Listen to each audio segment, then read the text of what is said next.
নীতিশ কুমার যে formula apply করেছেন, মমতা কি পারবে রাজ্যের নিয়ম শৃঙ্খলা ফিরিয়ে আনার জন্য? অর্থাৎ মমতা ব্যানার্জি কি পারবে বাংলায় মদ বিক্রি বন্ধ করতে?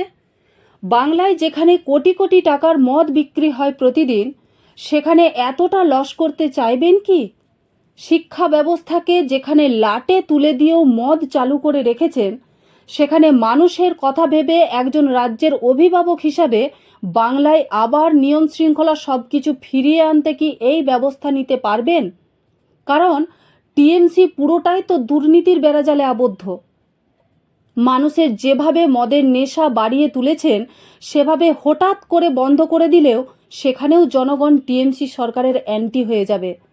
তখন ভোট দেওয়ার বদলে জনগণ এই সরকারকে গালি দিতে থাকবে। এদিকে 2026-এ বাংলাতে সামনেই বিধানসভা নির্বাচন। টিএমসি সরকারও নিশ্চয়ই প্রস্তুতি নিচ্ছেন কোন টোপ দিয়ে মহিলাদেরকে টিএমসির দিকে ঘোরাবে। এক্ষেত্রে নিশ্চয়ই লক্ষ্মীর ভাণ্ডার হয়তো 1000 টাকার বদলে 1,500 থেকে 2000 করে দেবেন। কিন্তু তাতে কি মহিলারা সন্তুষ্ট হবে? তারা কি ভুলে গেছে সব অত্যাচারের কথা? মেয়েদের নিরাপত্তা না দিয়ে রাত 8টার পর বাইরে বেরোতে নিষেধ করেন। সামান্য কিছু অর্থ নিয়ে যেখানে মহিলাদের ধর্ষণ হতে হয়, সেখানে লক্ষ্মীর ভাণ্ডার কি হবে? টাকা দেবে, কিন্তু সম্মান কি দিতে পারবে?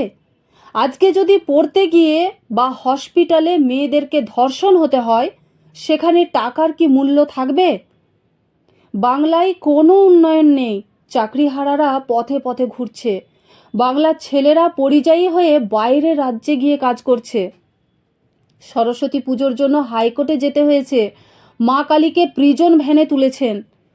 পুলিশকে দিয়ে সাধারণ মানুষকে অত্যাচার করানো হয়। মানুষ প্রকাশ্যে কিছু না বললেও মমতার আচার আচরণ দেখে ওনাকে কেউ সহ্য করতে পারছে না। উত্তরবঙ্গ যখন ভাসছে, তখন মুখ্যমন্ত্রী কার্নিভালে নাচছে। এই অমানবিক সরকার 2026-এ আসল উন্নয়নের কথা মাথায় না রেখে কেবলমাত্র কিছু টাকা দিয়ে কি বাংলার মহিলাদের মন ফিরে পাবে? উন্নয়ন করার প্রচেষ্টা থাকলে লাস্ট 5 বছরে করতে হতো। তাই হঠাৎ করে যেই বিষয়ে প্রতিশ্রুতি দেবেন, জনগণ ভাববে ভোটের জন্য বলছে। তারপর ভোট হয়ে গেলে এই সরকার কিচ্ছু করবে না। কাজেই মমতা বন্দ্যোপাধ্যায়কে প্রথমেই সিস্টেমটাকে পরিবর্তন করতে হবে।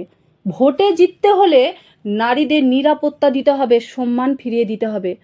সাথে ধর্ষকদের 24 ঘন্টার মধ্যে যথোপযুক্ত শাস্তি দিতে হবে। একজন সরকারকে প্রকৃত অর্থে নিরপেক্ষতা বজায় রাখতে হবে। মদ বন্ধ করতে হবে।